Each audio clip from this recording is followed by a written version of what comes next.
Bismillahirrahmanirrahim. Assalamualaikum warahmatullahi wabarakatuh. Waalaikumsalam.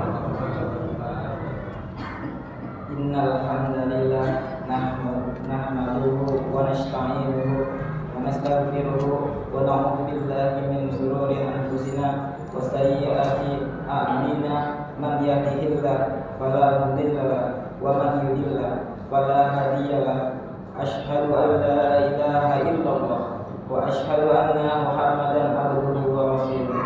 Allahumma shalli wa sallim ala sayyidina Muhammad wa ala alihi wa ashabihi wa man tabi'ahum bi ihsani ila yaumiddin.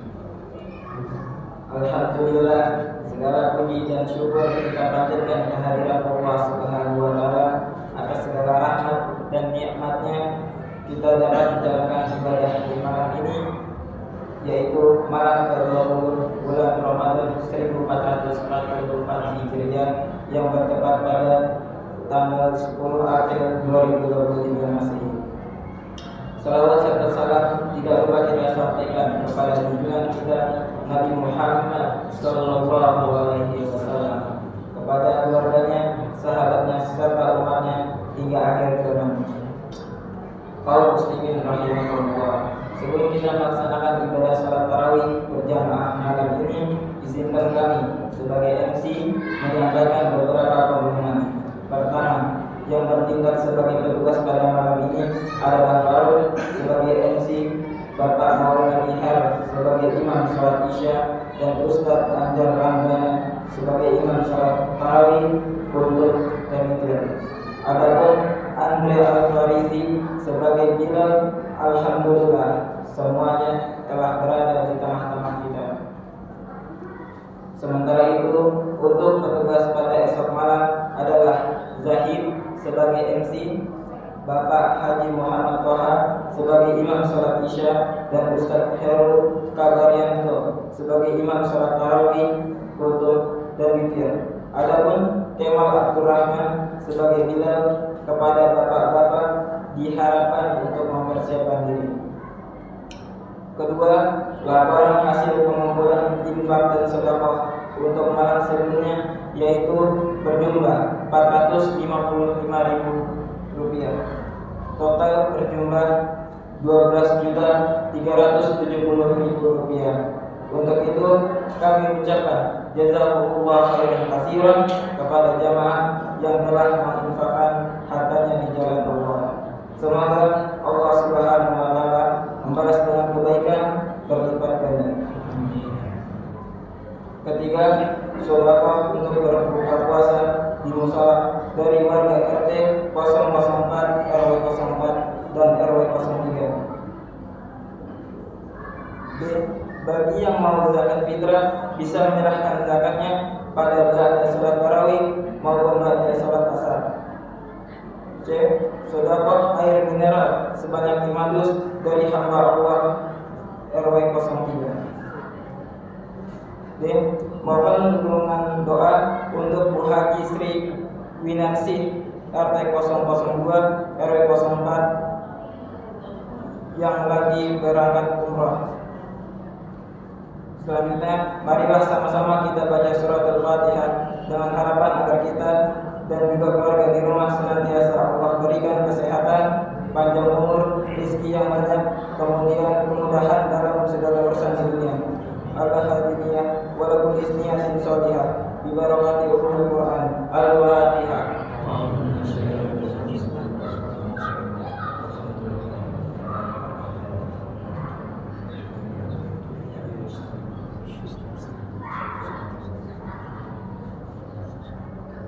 Demikian kiranya pengumuman yang dapat kami sampaikan, kurang lebihnya kami mohon maaf. Billahi taufiq wal hidayah. Wassalamualaikum warahmatullahi wabarakatuh.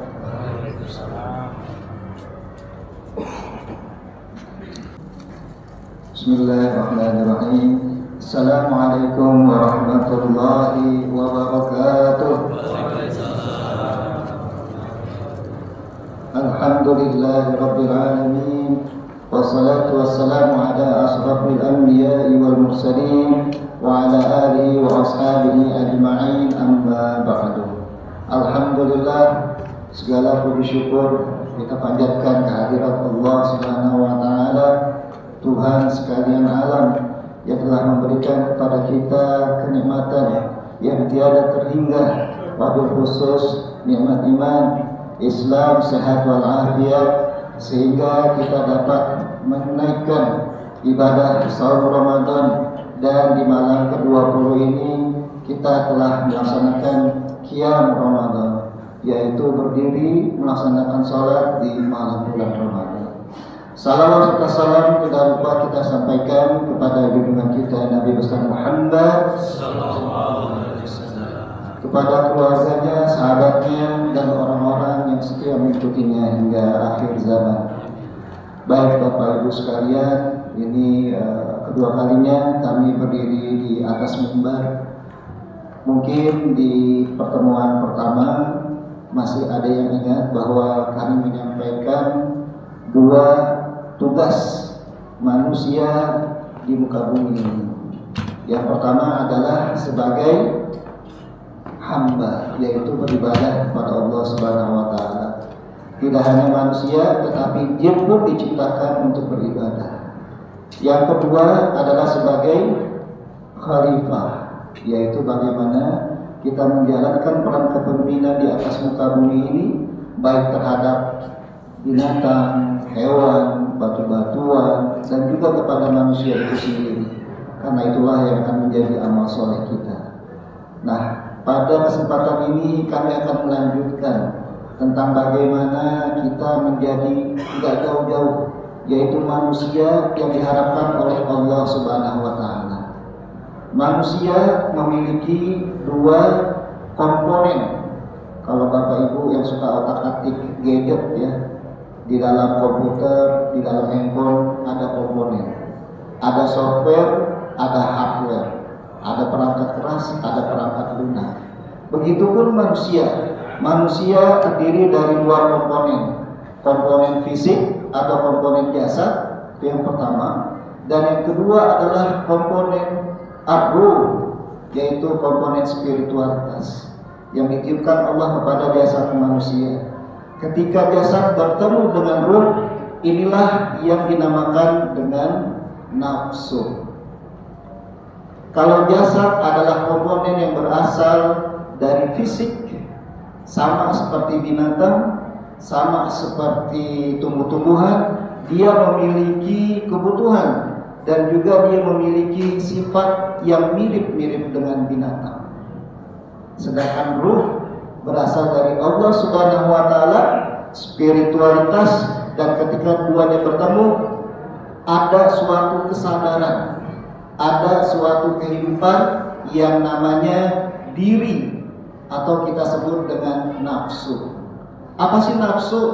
Kita kalau bicara nafsu, kebanyakan dari kita kalau nggak istilahnya nafsu makan atau nafsu seksual.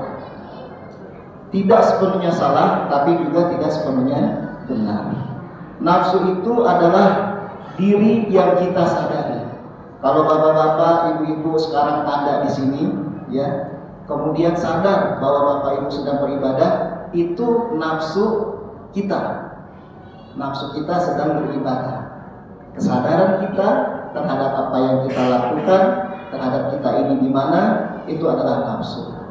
Jasad kita bergerak dan ada roh kita yang ikut terlibat.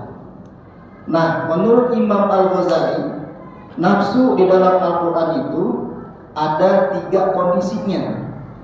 Yang pertama adalah nafsu amarah.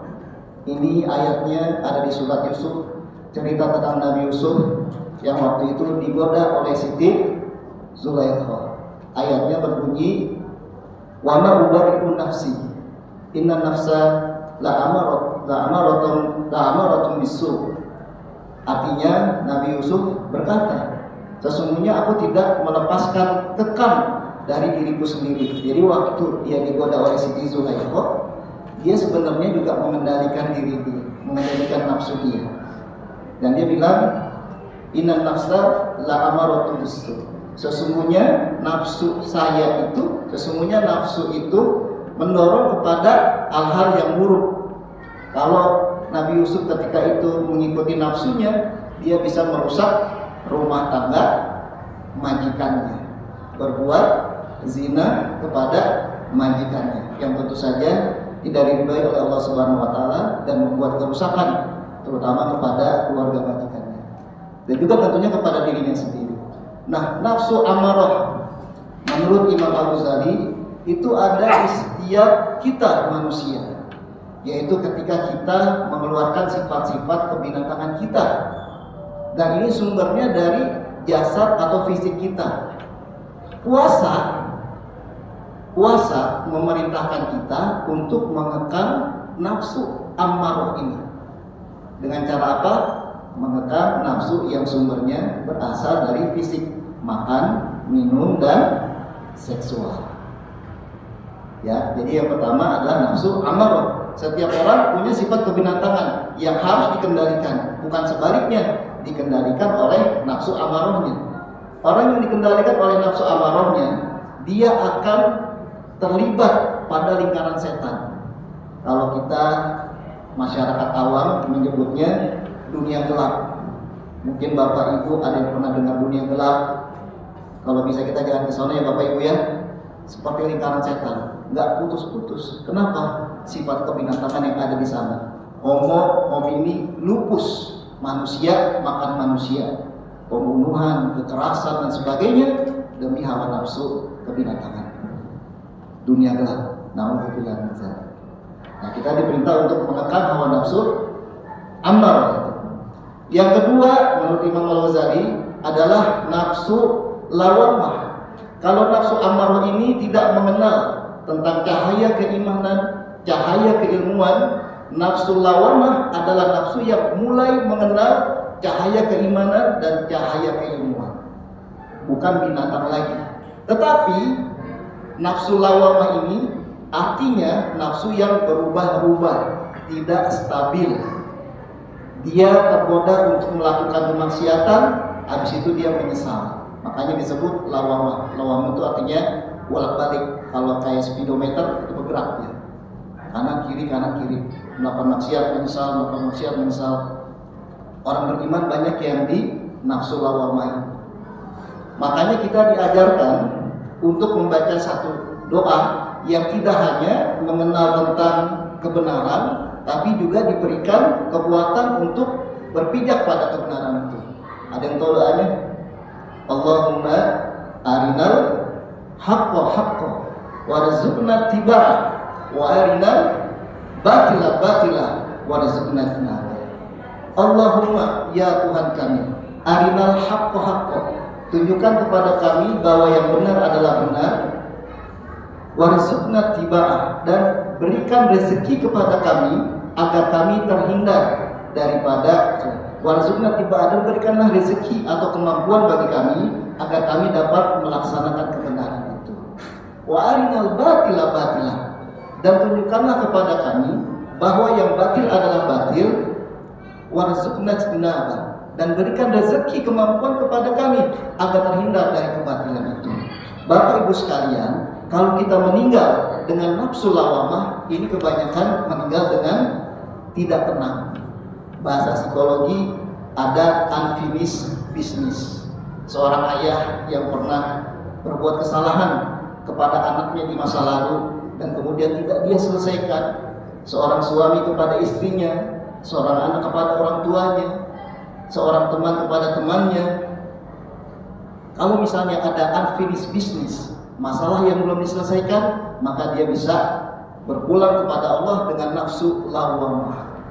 Meninggalnya tidak tenang. Makanya sebisa mungkin diselesaikan begitu ada masalah. Jangan ditunda-tunda. Ya Allah, berikan saya kekuatan. Kalau saya memang harus minta maaf, saya kuatkan saya untuk bisa minta maaf. Selesaikan masalah. Itu yang kedua, nafsu lawamah.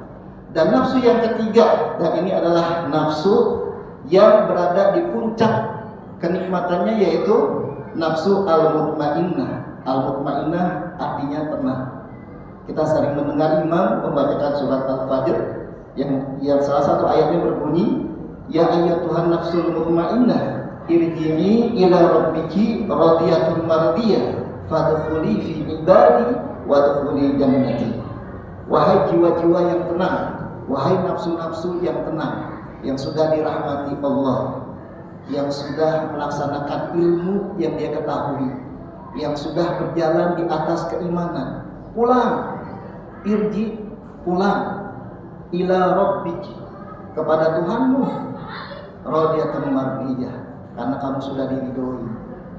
Fadkhuli fi ibadi wadkhuli jannati. Kita pulang sebagai hambanya Allah dan kita pulang ke surganya Allah. Nah, Bapak Ibu sekalian, puasa mendorong kita untuk menjadi orang yang bertakwa. Makanya Imam Al-Ghazali membagi puasa, pertama puasa orang awam. Ini puasa yang untuk mengekang nafsu amarah aja, cuman kaitannya dengan dorongan makan, dorongan seksual. Kemudian ada puasa khawas, puasa khusus, yang dia mengendalikan marah, yang dia mengendalikan pikiran, yang dia mengendalikan panca inderanya, nggak lihat yang sembarangan, sebagainya. Ini udah mulai nafsu lawamahnya yang dia kuatkan, ya, naik sedikit. Nah, ada puasa khawasul khawas, yaitu puasa yang melahirkan insan bertakwa yang sebenarnya. Dan inilah yang diharapkan Allah. Allah turunkan kewajiban berpuasa supaya kita menjadi bertakwa. Makanya kita tinggal 10 hari terakhir. Kalau orang yang puasanya puasa umum, yang puasanya masih dalam tahap mengekang hawa nafsu, makan, minum, dan seksualitas, dia akan menunggu 10 hari terakhir kapan selesainya. Setelah itu dia puaskan ketika sudah tidak puasa hawa nafsunya tersebut. Tapi kalau orang yang khawas, ya, puasanya khawas, ketika dia sudah keluar, ya, dia merasa ini saatnya banyak-banyak bertobat, banyak-banyak beristighfar, ya. Puasanya khawas, dia merasakan kenikmatan yang dia tidak ingin lepaskan. Makanya Umar bin Khattab berkata, seandainya semua bulan adalah bulan Ramadan, karena dia bukan lagi berbicara dengan nafsu amarahnya atau nafsu lawamahnya, tapi sudah nafsu mutmainnahnya. Mudah-mudahan Allah Subhanahu wa taala memberikan rezeki kepada kita untuk memiliki nafsu al-mutmainnah. Puasa kita sukses, kita keluar dari bulan Ramadan sebagai bekal kita 11 bulan ke depannya sebagai orang bertakwa dan diridhai Allah.